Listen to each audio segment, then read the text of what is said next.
Assalamualaikum warahmatullahi wabarakatuh. Baiklah, kali ini saya akan memberikan tutorial terkait dengan bagaimana kita melakukan estimasi parameter terhadap suatu data yang sudah dibangkitkan.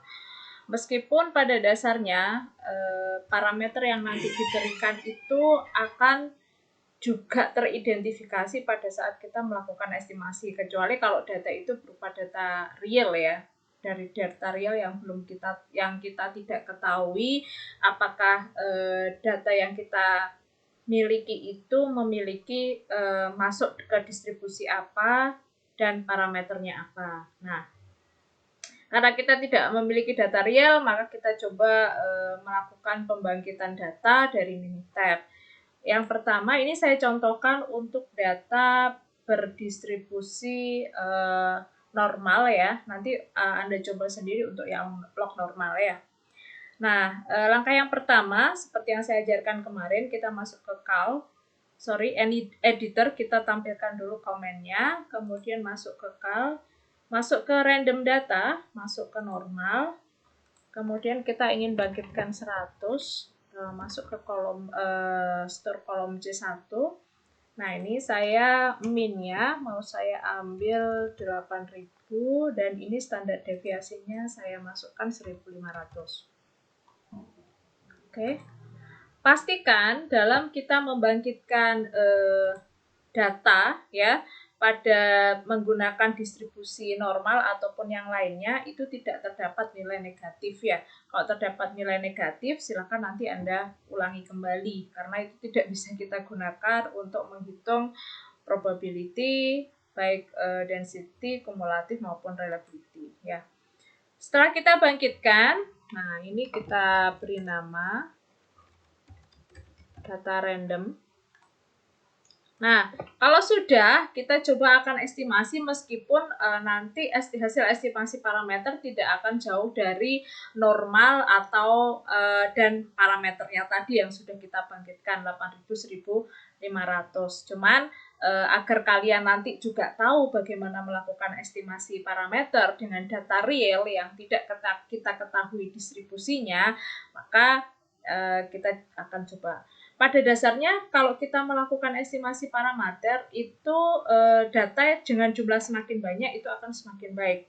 Namun ada kalanya di lapangan itu record data tidak selalu lengkap sehingga Anda harus bisa benar-benar mengumpulkan informasi yang valid atau deskripsi yang valid terkait hal ini.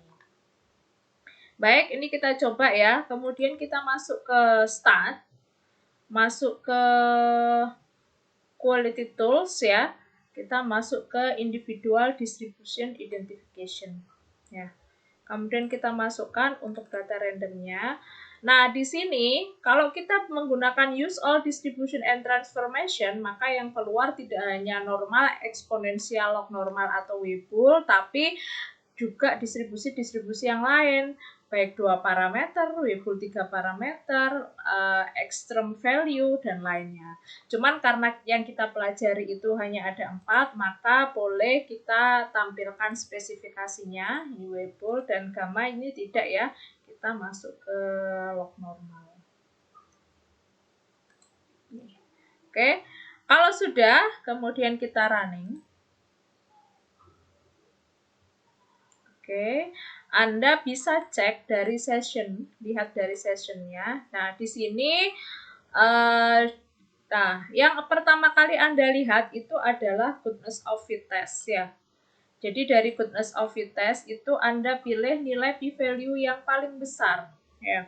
P-value paling besar itu dimiliki oleh distribusi normal ya. Secara otomatis tadi kita membangkitkan dari distribusi normal, otomatis datanya pun pasti akan berdistribusi normal juga. Kecuali kalau Anda benar-benar black box, Anda punya data, kemudian Anda mau estimasi. Nah, itu pasti Anda akan menebak mana yang paling cocok.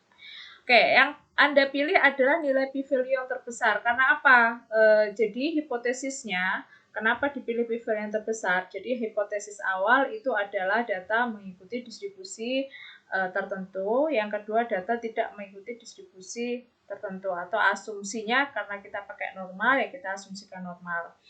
Nah, kemudian H0 itu akan ditolak jika nilai p-value kurang dari nilai kurang dari 0,05. 0,05 adalah nilai errornya. Nah, karena di sini karena kita berasumsikan ingin mencari mana sih distribusi yang cocok, berarti kan kita harus tahu bahwa H0 itu diterima. Nah, untuk mengukur H0 itu diterima caranya bagaimana? Melalui nilai p-value P ini tertinggi. Ya, jadi Bu, kalau ada dua, ini kan juga lebih dari 0,05. Bagaimana? Ambil yang tertinggi p-value-nya. Nah, jadi di sini adalah normal. Kemudian dari normal ini kita lari ke bawah. Nah, ini adalah estimasi parameter dari distribusi normal, yaitu menggunakan metode MLE, Maximum Likelihood Estimate. Ya, jadi di sini untuk normal itu ada dua parameternya, yaitu location dan scale.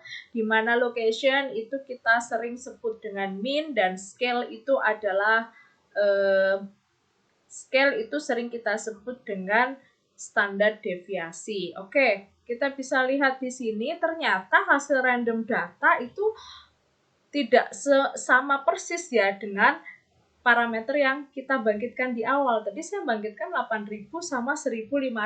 Ternyata setelah kita estimasi lagi dengan menggunakan metode maximum likelihood estimate, ternyata location-nya ketemu 7.992,99 dan standar deviasinya adalah 1.566,10697. Nah, angka inilah nanti yang kalian gunakan untuk melakukan perhitungan, baik perhitungan probability density, kemudian probability kumulatif probability, kumulatif distributionnya, dan yang terakhir adalah perhitungan reliability. Perlu diperhatikan, nilai reliability tidak akan kurang dari 0 dan tidak akan lebih dari 1.